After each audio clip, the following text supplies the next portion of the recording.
Hello everyone and welcome to another Webinar Wednesday hosted by the Concrete Preservation Alliance. Today we are talking about using galvanic anodes to extend the life of new concrete structures. This is the second entry in our series focused on walking you through the design of corrosion systems. Concrete Preservation Alliance is a growing coalition of organizations committed to advancing best practices in the field of concrete preservation and infrastructure renewal. Working together, we promote the education and awareness of concrete repair industry standards, new and innovative corrosion prevention technologies, and sustainable construction practices. You'll be able to find the recordings of our previous presentations along with the slides on our website here at wesavestructures.info/events. Our seminar series is back. If you are in North America, check out the seminar series section of our website for locations and dates and get your free registration in while seats are still available. Before we start, we are giving away a $100 Amazon gift card to the best question, which will be picked by your presenter. We require that you provide us with your name, so when you ask your questions, please let us know so we know who to contact after the show to give you the card. There's no limit to the number of questions you can ask, so please ask away.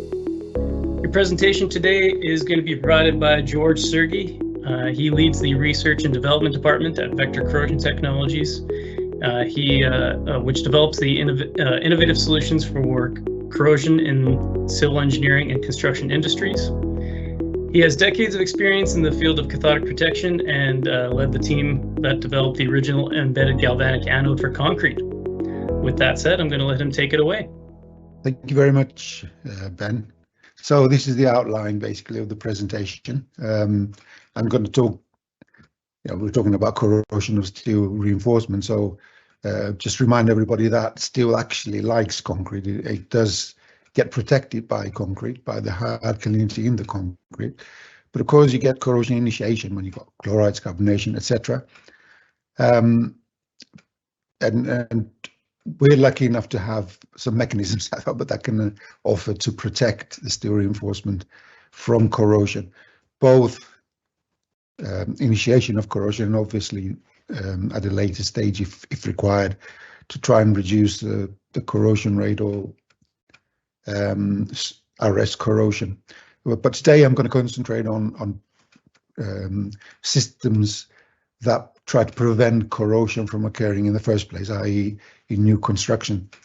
I'm going to talk about the galvanic anode range that we recommend for this type of protection. I would not talk about impressed current cathodic protection in any great detail because that's a subject in its own right, really, and I won't do it any justice with the time allocation that we have. So I'm concentrating on galvanic cathodic protection. I will talk about design considerations and what it is that we take into effect when we design a system to prevent corrosion or prolong the service life of a structure. And then I'll give a few case studies. Okay, just a reminder that obviously steel, when it sits in concrete, is very protective. It has it produces a highly compact protective passive oxide film on its surface, and that stops any further corrosion from occurring from within the bulk of the steel. The other things that we've learned in the past, which are very useful for us, as back in 1975, Chris Page published a paper that said that steel in concrete is in intimate contact with a lime-rich layer, which provides a reservoir of hydroxyl ions. So what he found was, when he looked at the interface between steel and concrete, was that there was a continuous, relatively thick layer of lime, calcium hydroxide, that covered the whole of the steel surface area. And he speculated that that gives a physical protection as well as chemical protection. So you've got the hydroxyl ions, which provide the chemical protection and repair the passive layer of the steel, and you've got a physical barrier which reduces the effects of chloride. It delays chlorides getting to the steel reinforcement. The same team later on added, it is considered that a significant cause of variability in the level of protection afforded by side concrete is the presence of macroscopic voids, etc., which disrupt the integrity of the layer of the cement hydration products deposited at the steel concrete interface. In other words, they were worried about little defects that could happen along the steel concrete interface, and I represent it here as let me get my pointer sorted. There we go. As a pore basically sitting in between on the surface of the steel. You can see that that is physically protected and chemically protected, but steel can percolate, chloride can percolate through the pore system of the concrete and arrive at the surface of the steel, and that's where you would expect to see corrosion initiation. And in fact, we can see that if we look at the interface. This is where steel was. So it's the indentation caused by the steel. You can see that there are very many little pores, small pores, but they don't seem to be that effective. But a larger pore here, and you can see that the initiation of corrosion happened within that pore system. So, as I said, corrosion of steel initiates at defects or voids at the steel concrete interface.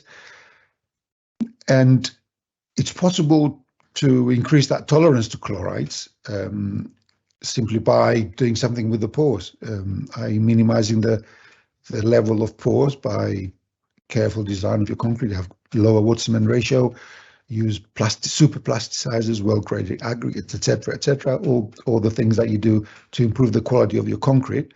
But of course, on site, that isn't always, it doesn't always work. You still have pores. Maybe you know, sufficient number of larger pores to allow corrosion to initiate.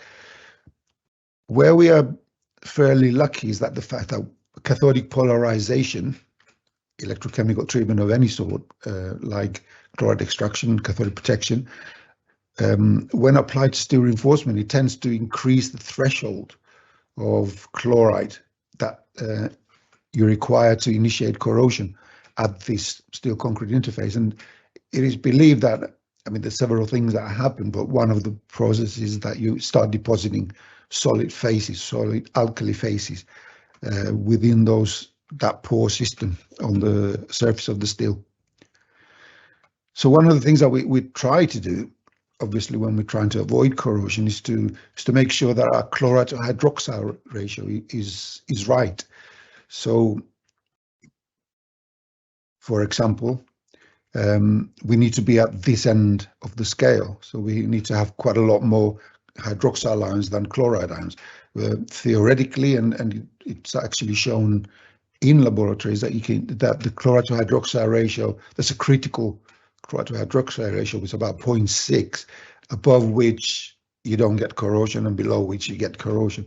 What actually happens is that you have a battle between the hydroxide ions and the chloride ions. Hydroxide ions are the good guys. They passivate the steel. They repair any breakages in the passive film. Chloride ions get into those little breakages and start corroding the steel. And if you have enough hydroxide ions, they fight them off. They repair the surface of the steel. If you haven't, and chloride takes over and corrosion initiates. So one of our objectives is to increase that chloride to hydroxide ratio above 0.6 within the pore itself, within the defect. And we know that by applying a cathodic current, we can actually modify the alkali to chloride level at the steel interface. There's a slide here shows that that's the surface of the steel surface. That's into the bulk of the concrete. Initially, those were the concentrations of chloride to hydroxide, more chloride than hydroxide. But then the alkali increases at close to the steel reinforcement. Chloride decreases because chloride is a negatively charged ion. Steel is made negative by the cathodic polarization. Chlorides are being pushed away or repelled away. Hydroxide ions are being produced at the interface. That's the cathodic reaction, which is oxygen and water, which gives you hydroxyl ions. And therefore, you tilt the balance in your favor just by applying a cathodic current to the steel reinforcement. And in fact, that increase in alkalinity can be related to the current density. So the higher the current that you produce, the more the buildup of alkali at the surface of the steel. But even at sort of cathodic protection kind of current density is 20 milliamps per meter squared and lower, you can still see there's quite a significant increase in the alkali level. And if that's combined with a reduction in the chloride level, you're obviously doing the right thing. What I was going to say actually before I come to this one is it's one thing increasing the alkali level, and that's mainly because of potassium hydroxides and sodium hydroxides. Sodium potassium gets drawn to the steel being positive. You get production of hydroxyl ions, and they build up as sodium potassium hydroxides. There's also calcium, which is very significant. We can't really see the concentrations because it's quite insoluble in a high alkali environment. There's loads of calcium hydroxide in concrete, in cementitious phase. In normal Portland cement, you're talking about 20% of the hydration phase is calcium hydroxide. So there's a lot of calcium hydroxide. And that gradually gets pulled towards the steel, calcium ions being positive. Or the solubility is low, there's still enough to be pulled towards the steel. That then combines with hydroxyl ions and therefore produces calcium hydroxide, and it precipitates out as a solid phase. And that is probably, in the long term, more important than the buildup of alkalis around the steel, which is more of a short-term situation and could eventually remigrate back into the bulk. But this buildup of calcium hydroxide remains there, and you have solid phases being deposited within the pores at the steel concrete interface. Another thing that we know that we do when we apply cathodic protection or any cathodic polarization is that we are shifting the potential of the steel in a more positive direction. This is only 90 days with the cathodic protection turned on. You can see the spread of potentials go away into the region where you expect corrosion, but within the 90 days, when you turn the system off and measure the potentials again, you've shifted all the potentials in a more noble direction, and therefore corrosion is pretty much avoided. Okay, so mechanisms of protection, just go through them again. The potential of the steel shifts to a more positive direction, i.e. encourages the steel to become passive. Cathodic reaction produces hydroxyl ions, and that increases the pH around the steel, and that is obviously a great benefit. It also repels away chloride ions, which reduces the chloride to hydroxide ratio around the steel reinforcement, again positive. And the cathodic reaction draws positively charged ions, sodium, potassium, calcium, to the surface of the steel, increases the alkalinity, and starts to deposit solid phases in the places where you need to build up a solid phase and increase the physical resistance against chloride penetration. And we can actually see that, this is the steel that's been polarized. This side is the indentation of where the steel came from, and we can see these white deposits deposited on the surface at the interface. A work that was done at Imperial College back in 2001 also suggests that this is happening. You have two ways, as I said before, that you can improve your quality of the concrete. One is actually to produce tighter and tighter concrete, more compact concrete, by using superplasticizers, cement replacement materials, lower water cement ratio, better compaction, and so on. And you can see the level of interfacial voids that no ordinary concrete, which is about here, would give you. And you can see that the level of chloride that initiates corrosion is even below 0.5. But once you get the concrete tighter and tighter, it starts to tolerate more and more chlorides at the interface before corrosion initiates. And that's because of this increase in alkalinity and the pore blocking. But the lucky thing is that you can actually achieve that even if you haven't got the best concrete and you're just ordinary concrete. You apply electrochemical treatment like cathodic polarization, and that allows a higher level of chlorides to be tolerated before corrosion initiates.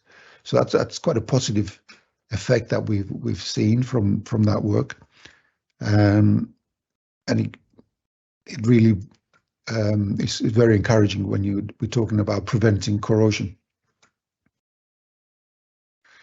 Now, in most cases that I've looked at, the chloride concentration hardly ever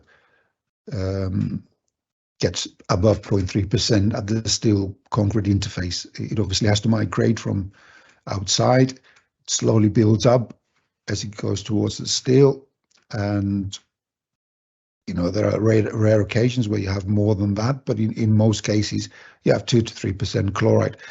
And therefore, electrochemical treatment can achieve that level of protection because you can then tolerate higher levels of chloride at the steel reinforcement.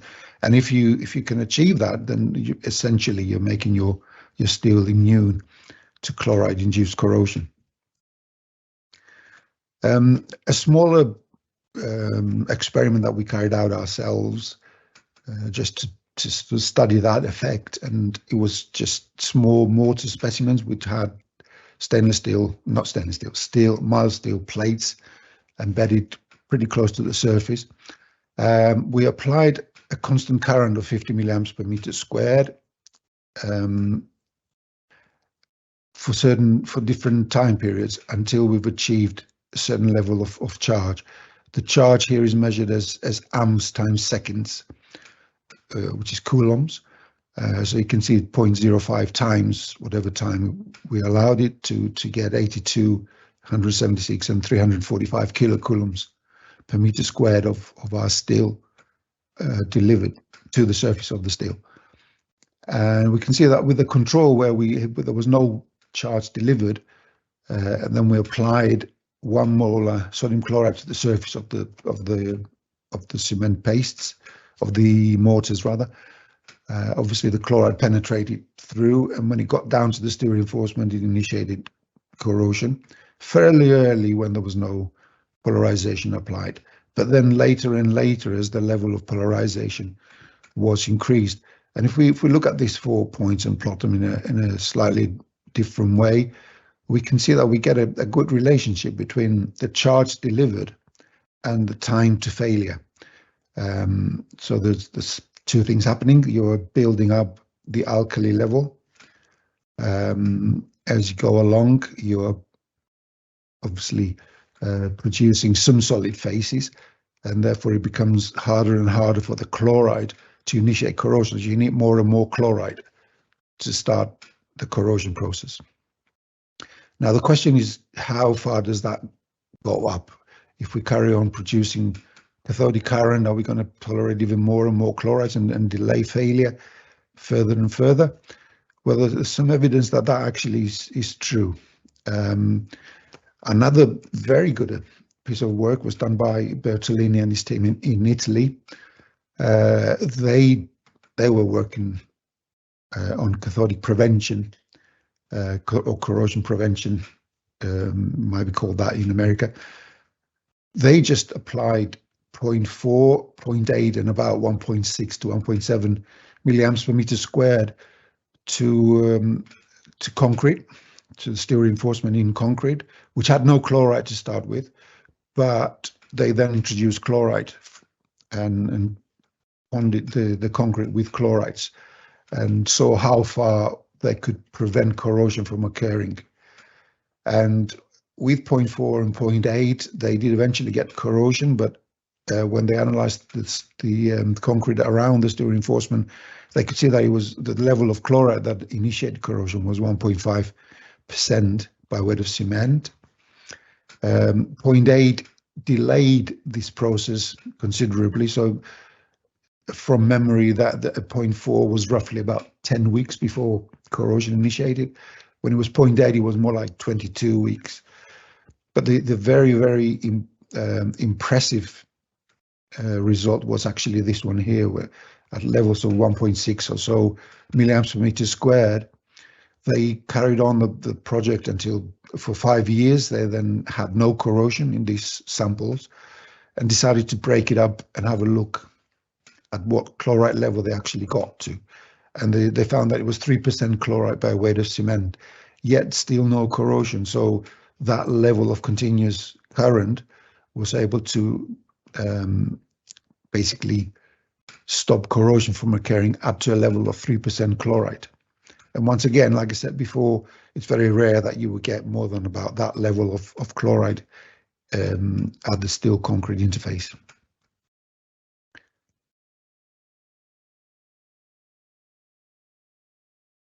Again, just summarizing the protection mechanisms.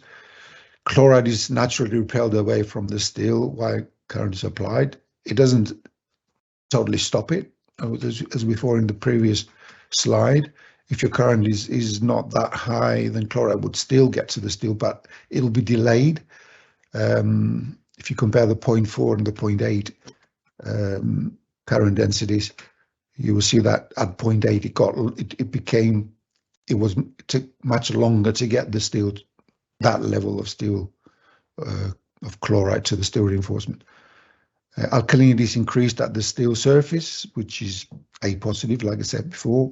So we're talking about a reduced chloride to hydroxide ratio. Solid alkali deposits on the surface of the steel, which reduces the defect area and therefore makes it more difficult for chlorides to get through. And we saw that we can substantially increase the level of chloride that can be tolerated before corrosion is initiated. A very good example of this actually was some of our samples in Mumbai. Mumbai in India is quite a humid place, very warm. Therefore, you would expect very high levels of corrosion when it occurs. We had slabs where we had galvanic anodes embedded in them at a spacing of 300 millimeters. So it's 3 rows of 9 galvanic anodes in the slab, which was a meter squared. It was 2 layers of steel reinforcements. There's quite a lot of steel in there. And we added 2% chloride to the mix of concrete. So you would expect corrosion to occur within a certain time. And indeed, without the galvanic anodes, that's exactly what happened. And you can see the cracks, quite deep cracks developing with time.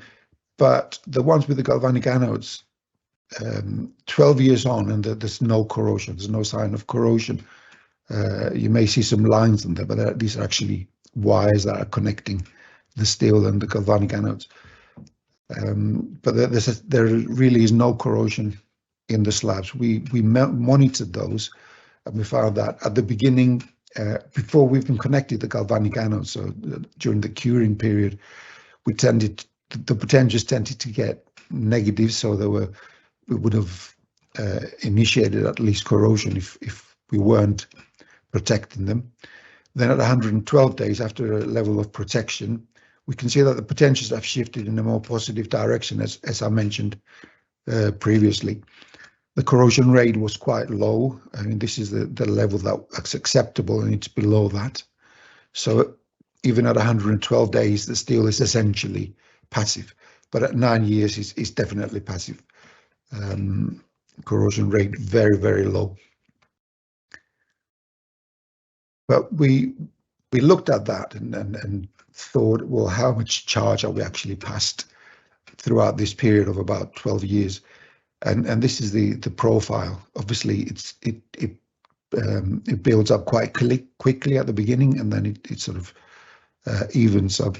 But there's still continuous charge being delivered with time, and we've reached about 1500 kilocoulombs per meter squared at around year 12.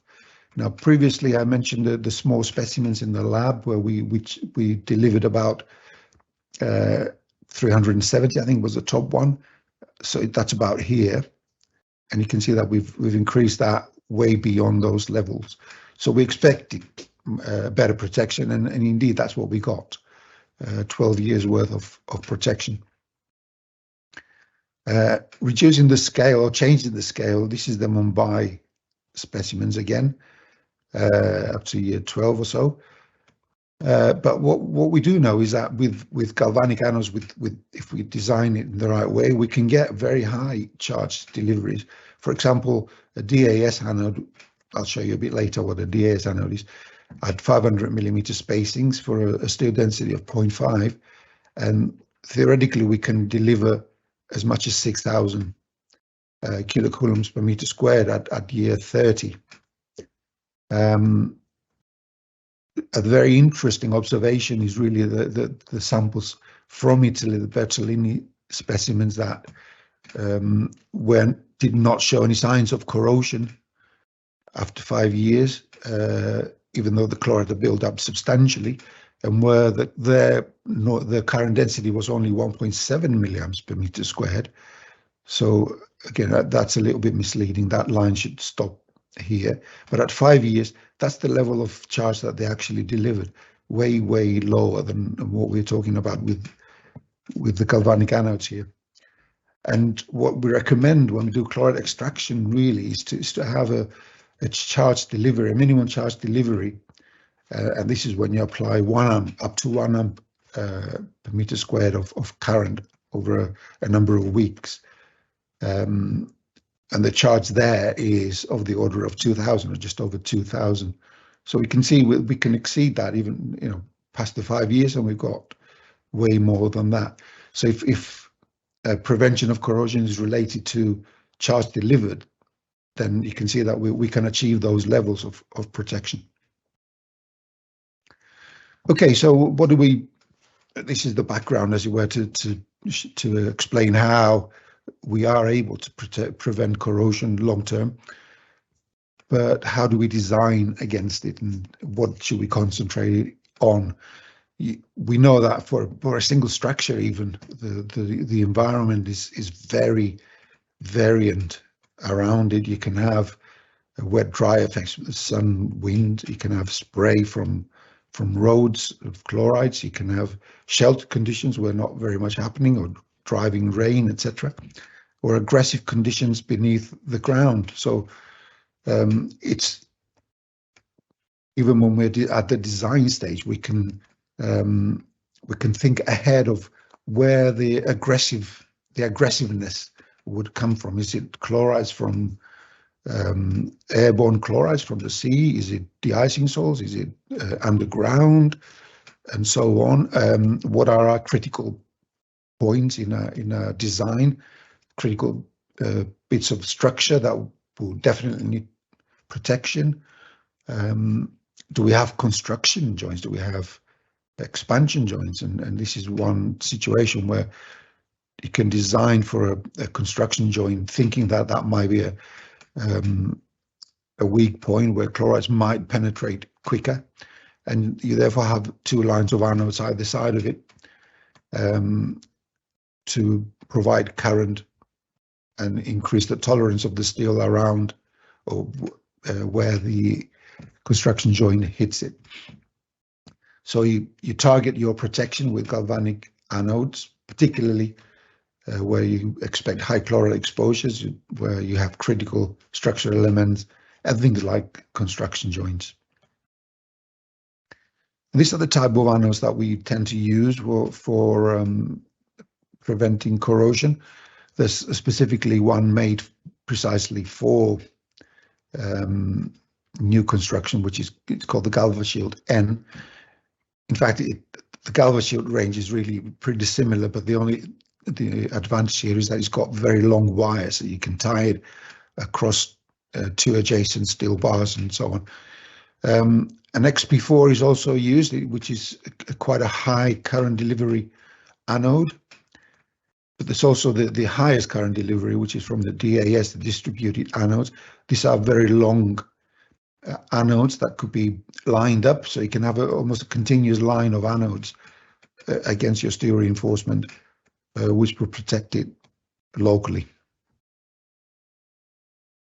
And in effect, what we are trying to design for really is an extension in the surface life. So we don't want to get to a situation where the surface life is finished basically at an early stage. We need to prolong that, and therefore, just by delaying the onset of corrosion at the very least, if not preventing it totally, we are extending that surface line to a new time period.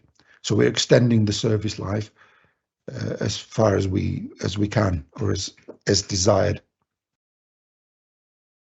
Okay, now this is where there's a sort of an overlap between the galvanic cathodic protection and impressed current cathodic protection. In the standards, standard ISO 12696, it mentions cathodic prevention as a constant current delivery of between 0.2 and 2 milliamps per meter squared. And as we saw with the Bertolini work earlier, that 1.7 milliamps per meter squared was sufficient to prevent corrosion when the chloride level got up to 3%. So that's at sort of the top end of the scale. If you expect less chloride than that, if your corrosion conditions or the exposure conditions are less severe than that, you can drop your current output closer to 0.2.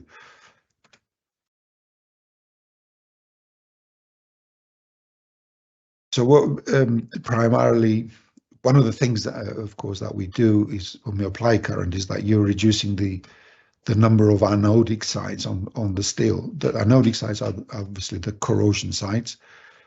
You're increasing the cathodic sites, and just simply by that, you're actually moving in a positive direction. You've got less area that could be susceptible, but even those areas would have a lower ability of corroding. Okay, so the way that we design for galvanic anodes, we have defined what we call an aging factor, and this is from work that we've done on existing structures, on monitoring of existing structures over a number of years, and we've determined how the current output is diminishing with time of the galvanic anodes, and we found that it tends to halve every a number of years. So that halving of the current, we call that the aging factor. So if your aging factor is 12.5 years, you have a current at the beginning, which is say 1 milliamp per meter squared. At 12.5 years, it will be 0.5 milliamps per meter squared, so half of the original. And then 12.5 years down the line, it's halved again. So that's what the aging factor represents. This is 12.5 is actually the average that we have found for our galvanic anodes.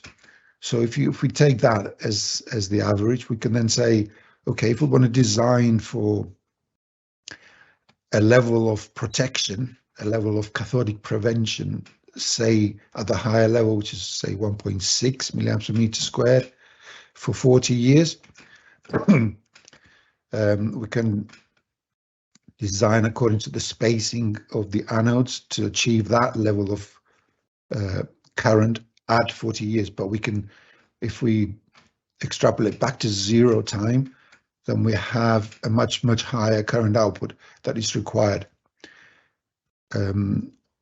We know, again, from experience and from exposures and from monitoring, what the current output is for each individual anode that we are producing, or the initial current output, and we build that into the design. We obviously design for a certain number of anodes per square meter to achieve the required current density, but not at the beginning, at the end of life. or at the end of our design life.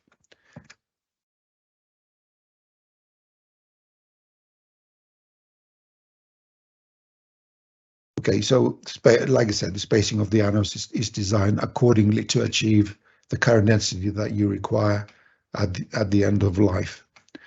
But even beyond that, I mean, originally you get the added benefit that your current is much higher at the early period, right up to that 40-year period, for example, when you're designing. At 40 years, it will get down to the minimum required, which is 1.6. But earlier, it will be much higher. And at the beginning, it may be as high as 7 or even higher milliamps per meter squared. And that builds up these alkalis, it builds up the protection and ensures that chlorides are slow at getting to the steel reinforcement. And when they do get there, you can tolerate even more at the end of life. So even though at the end, as we would consider the end of our design life, you then get additional service beyond that, because you've now increased the tolerance to chloride. You've now got less chlorides than you would have had otherwise. You build up your passive layer on the steel reinforcement. You build up an additional layer of lime at the interface, and therefore increase the physical barrier. So you can then have much more extension of your life beyond your design of, as I was, say 40 years. So if I design for 40 years, I expect to have chloride-free, or not chloride-free, but corrosion-free period up to 50, maybe 60 years.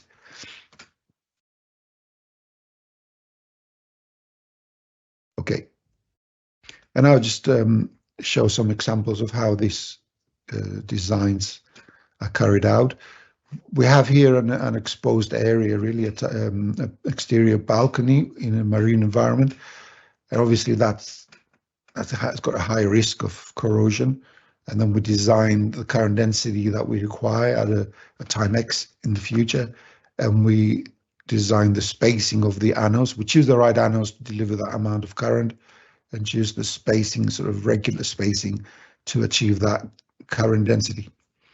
Foundations, that would obviously be a problem if your soil is corrosive, and that's another situation where you can attach anodes to the steel to prevent corrosion. This is a particularly interesting one. It's again targeted protection, but it's at close to the sea, the marine environment, where you expect to get buildup of chlorides. And we have here two types of anodes. We have the design of what the spacing will be for the galvanic anodes to give you the required current density, but we've added here the GalvaShield N anodes, so the GalvaShield DAS anodes, which is a continuous line of very large anodes, and that's the first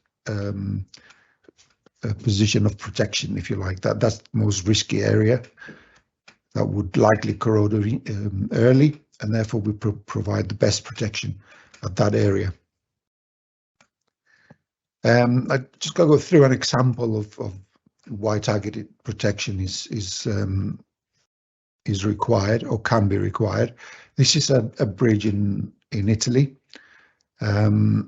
It's actually close to the coastline, but that wasn't the primary concern for the designers. The concern was more to do with how chlorides get down to the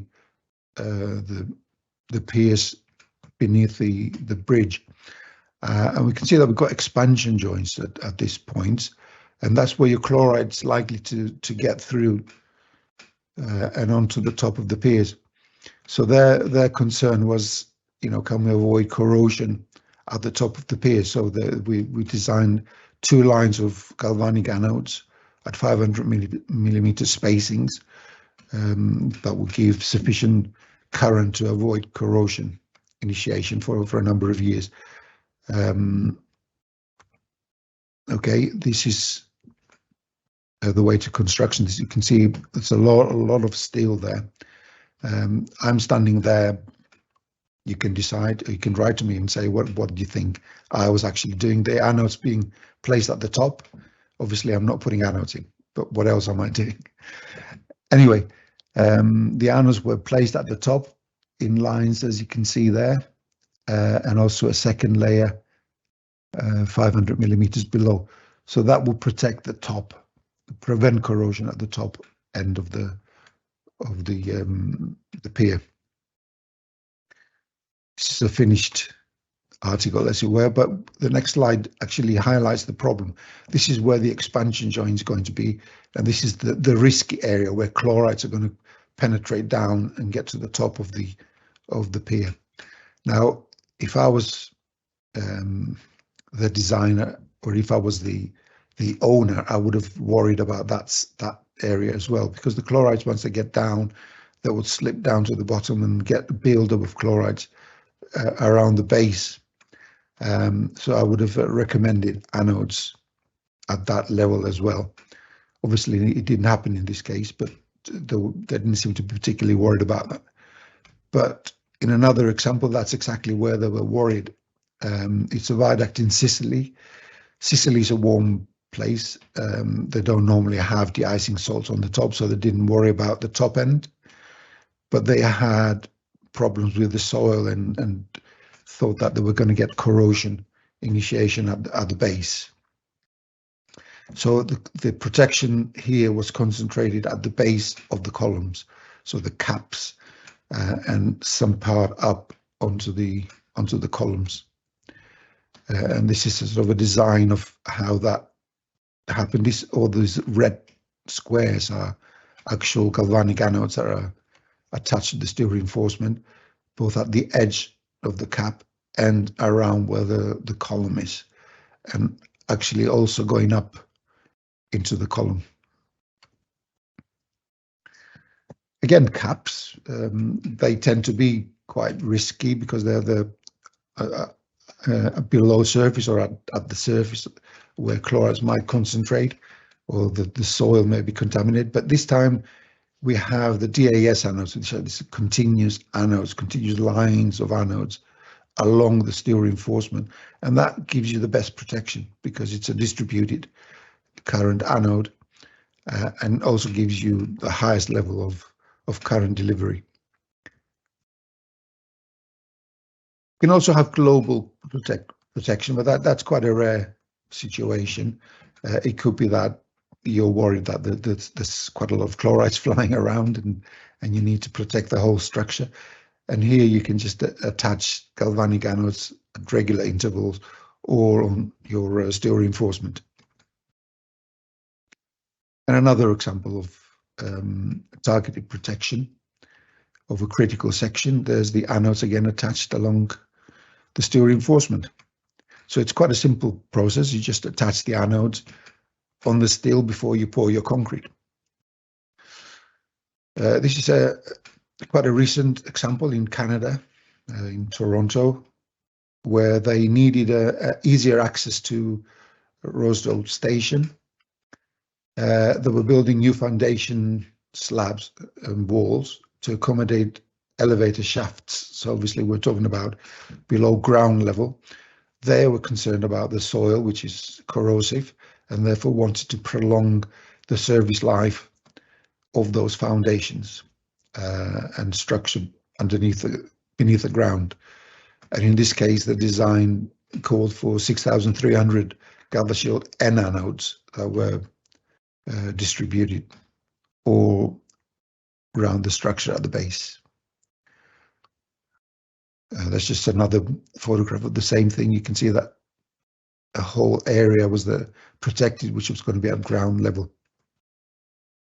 Okay, so I don't want to totally dismiss today the impressed current cathodic protection systems, because they're valid, but it's a different design altogether. There are different sets of problems that you can face when you're concentrating on impressed current cathodic protection. The obvious difference is that it's not entirely necessary to have an early high current density And as we saw with the specimens in Italy, you can have a constant low current density of between 0.2 and 2 milliamps per meter squared, normally done with, for example, titanium ribbon mesh, and that's got to be kept apart from the steel reinforcement. That's one of the major problems that you may face, which is that you get contact between the anode and the steel, and that's obviously shorts the circuit, and you get failure of the system locally. So you need to be designing so that there's no risk of the steel becoming in contact with your anode. Other things that you need to consider is obviously the monitoring of equipment, because you have to guarantee that you're delivering that current throughout the life of the structure, and you've got to monitor that you are actually delivering that current. You need constant supply of power, and transformer rectifiers will probably need to be replaced after a certain number of years. The monitoring equipment may become outdated, and you may require updating at certain times. And you've also got to maintain everything else, the wiring, the connections, and so on. So like I say, it's a different story altogether. It's a different talk. I'll just touch on it just briefly as I've done there. Okay, so just summarizing at the end, the corrosion of steel initiates at defects voids at the steel concrete interface, and therefore that's one of the things that we need to tackle. But it's possible to increase the tolerance of chlorides by reducing the size and volume of these pores.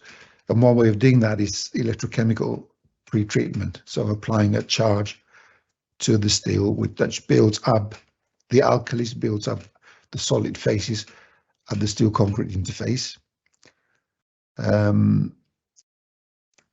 Cathodic polarization also increases the passivity of the steel. It builds up the passive layer, slows down because it improves the alkali concentration around, but it also pushes away the chloride ion, so you have a lower chloride to hydroxide ratio at any moment, and therefore a less risk of corrosion.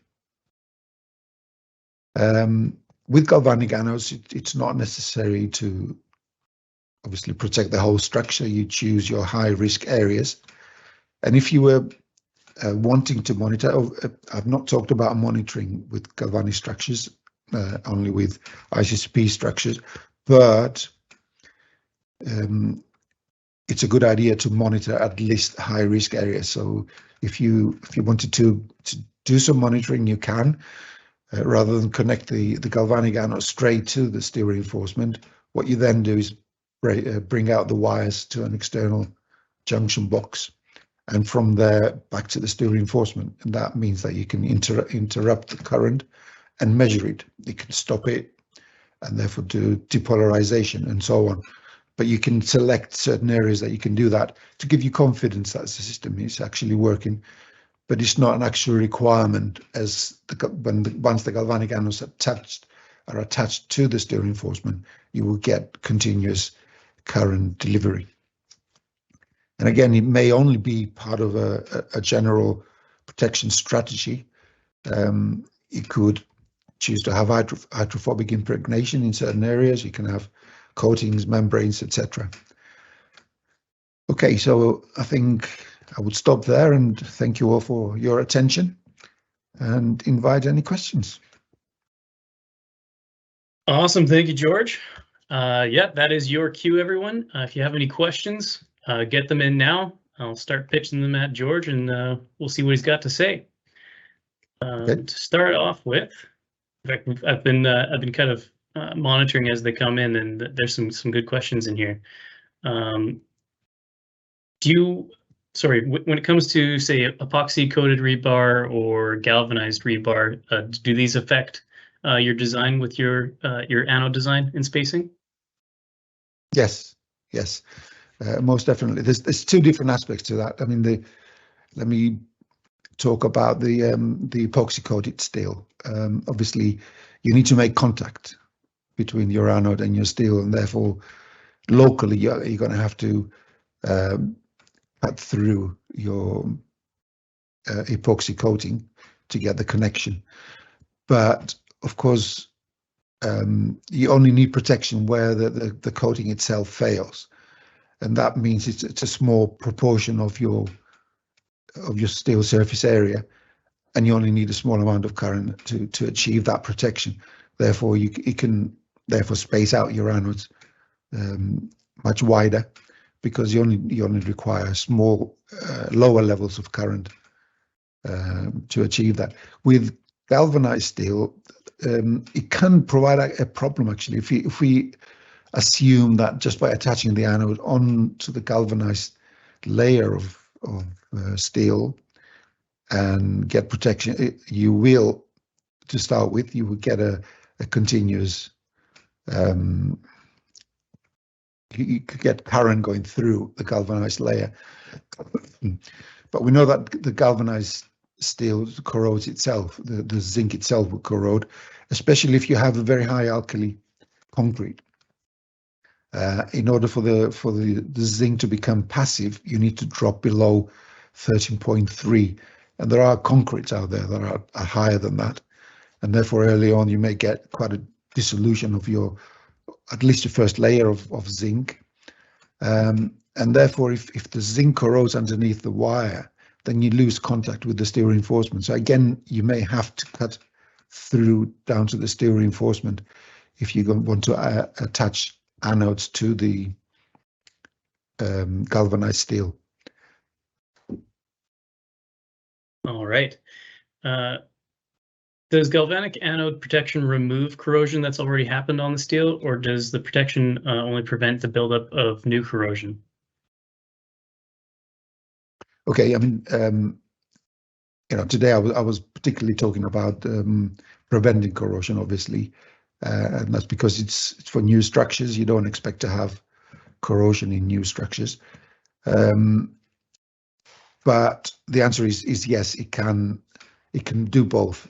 It can prevent corrosion from occurring, but if you come and attach anodes at a later stage where corrosion has already initiated, that becomes a different problem. It's a different design altogether, and you need to have a higher current density, because you're now trying to at least reduce the level of corrosion by the current that you're delivering, or actually arrest corrosion altogether, and that would require a much higher current density.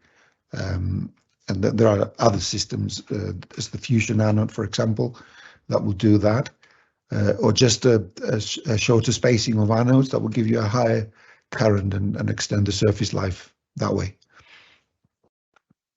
All right, from Gary, he asks, is there a kind of rule of thumb spacing for anodes in new construction? Okay. Or do you typically want to be designing? Yeah, you do. You need to consider the level of chloride, I think. But if we're talking about less than 3% risk of build-up with time, 2 to 3% chloride at time in the future, it's probably okay, depending on obviously the steel density, but for a sort of an intermediate steel density, maybe 400 to 500 millimeter spacing is what we might recommend. But we need to look at the details. Obviously, it needs to be designed properly, and you need to design for a current density at time X, depending on what that time X is, what your client requires. Is it 30 years? Is it 40 years? Or whatever. Right. Can epoxy coated rebar resolve corrosion issues completely? That's a good question.